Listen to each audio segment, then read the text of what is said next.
जनता की मन की बात सुनते सुनते अब हम पहुंचे हैं ललित कुमार प्रधान जी के पास, जो कि पूर्व जिला पंचायत सदस्य हैं और उनसे अच्छा इस क्षेत्र के बारे में कोई नहीं जानता। पुराने भी है और यहाँ के स्थानीय प्रधान भी है, लोग इन्हें प्यार भी करते हैं और कहीं ना कहीं भाजपा के एक सिपाही भी है।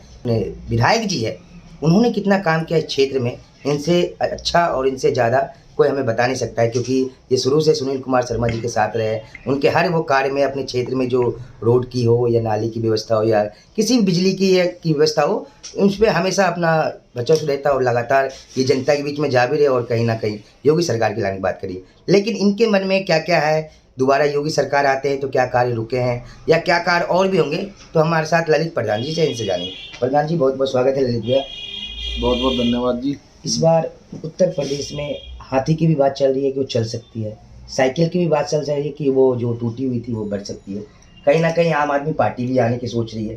क्या लगता है आपको, कौन ऐसी सरकार है जो उत्तर प्रदेश की विकास की बातें करती है और उत्तर प्रदेश के लिए सोचती है? देखिए, मैं आपको बता देना चाहता हूँ कि जैसा कि आपने और सरकारों की बात करी, आपने साइकिल की बात करी, हाथी की बात करी, आम आदमी की बात करी। साइकिल की सरकार में प्रदेश की क्या व्यवस्था रही है ये प्रदेश के लोग जानते हैं, प्रदेश की जनता जानती है। अराजकता, अपराधीकरण सबसे ज़्यादा इस सरकार में रहा है। कई दंगे हुए, कई लोग मारे गए, कार सेवकों पे गोलियां चलाई गई, राम मंदिर को बनने से रोका गया।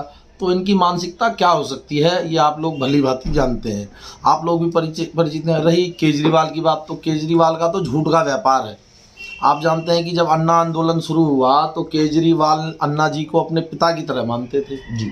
तो जो व्यक्ति पिता की बात ना माने, जो पिता का ना हो, उसके बाद उन्होंने चुनाव लड़ा। चुनाव लड़ने के बाद उन्होंने कहा कि मैं बच्चों की कसम खाता हूँ किसी पार्टी से गठबंधन नहीं करूँगा। उन्होंने कांग्रेस से गठबंधन करके सरकार बनाई और 49 दिन के लिए मुख्यमंत्री बने जी। तो जो अपने बाप का नहीं, जो अपने बच्चों का नहीं, वो देश का और राष्ट्र का क्या होगा? सबसे पहली बात तो उन्होंने झूठ फैलाने का काम शुरू से किया है। बाद में उन्होंने राज्यसभा की दोनों सीटें बेची दिल्ली की। उसके बाद उन्होंने उनके जो पुराने नेता थे, अब देखिए कुमार विश्वास, इन सबको कहा कि भाई जैसे हम करते, तो कहीं ना कहीं इन सब की मंशा गलत है। जो ये कहते हैं वो करते नहीं। बसपा कहीं दूर दूर तक नहीं है। एक रह जाती है मात्र भारतीय जनता पार्टी, जो कि राष्ट्र हित के कार्य कर रही है, क्षेत्र में विकास कर रही है, देश में विकास कर रही है, गरीबों का कल्याण कर रही है। लाइन में खड़े अंतिम व्यक्ति तक, पंक्ति में खड़े अंतिम व्यक्ति तक जो भी सुविधाएं होनी चाहिए उसके पास, चाहे वो आवास योजना के माध्यम से उसे घर देने का कार्य हो, उज्ज्वला योजना के माध्यम से गैस सिलेंडर देने का काम हो, या आयुष्मान भारत के योजना के हिसाब से 5 लाख तक की किसी की भी गरीब का इलाज अच्छे हॉस्पिटल में हो सके, उसकी बात हो, किसान सम्मान निधि की बात हो।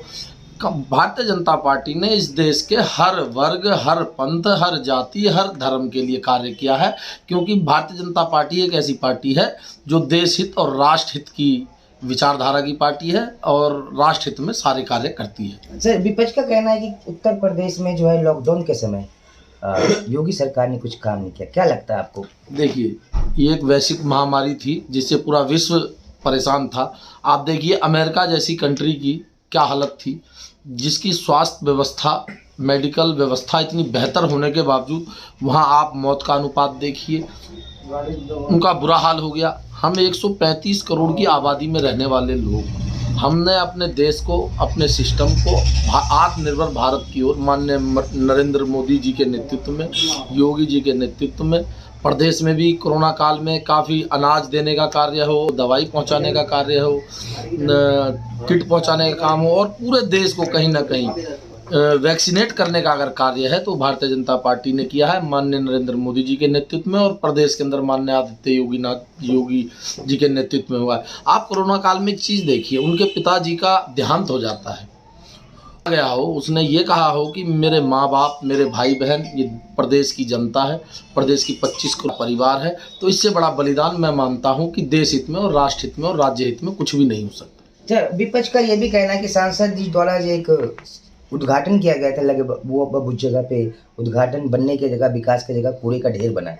क्या कहना चाहेंगे उस जगह को लेके? देखिए, कूड़े का ढेर, कूड़ा किसका है? वो वो कूड़ा जो है हमारे लोगों के घरों से, जो हमारे खोड़ावासी हैं, हमारे जो खोड़ा की जनता है, हम लोग हैं, हम कूड़ा निकालते हैं, उसको कहीं ना कहीं रखने का इंतजाम तो किया जाएगा। अभी जगह की अव्यवस्था है, अब इसलिए जो हॉस्पिटल नहीं था हमारे घर पे, आज नंबर प्लेटिंग है हमारे घर पे, हमारे पास एक अपना एड्रेस है, तीसरे भाई कहाँ रहते हो, तो वो खोड़ा बचाने में हिचकिचाता था। और कहीं ना कहीं अगर किसी ने बता दिया खोड़ा, तो दूसरा आदमी कहता था अरे खोड़ा पार्टी के नेतृत्व में और इस सरकार में ही बदली है, क्योंकि इसका पूर्ण रूप से जो ऐतिहासिक विकास पूरी शहबाबाद में हुआ है भारतीय जनता पार्टी के नेतृत्व में हुआ है। अच्छी सड़कें हैं, अच्छी लाइटें हैं, तो पानी पे करीब 80 से 90% काम हो चुका है।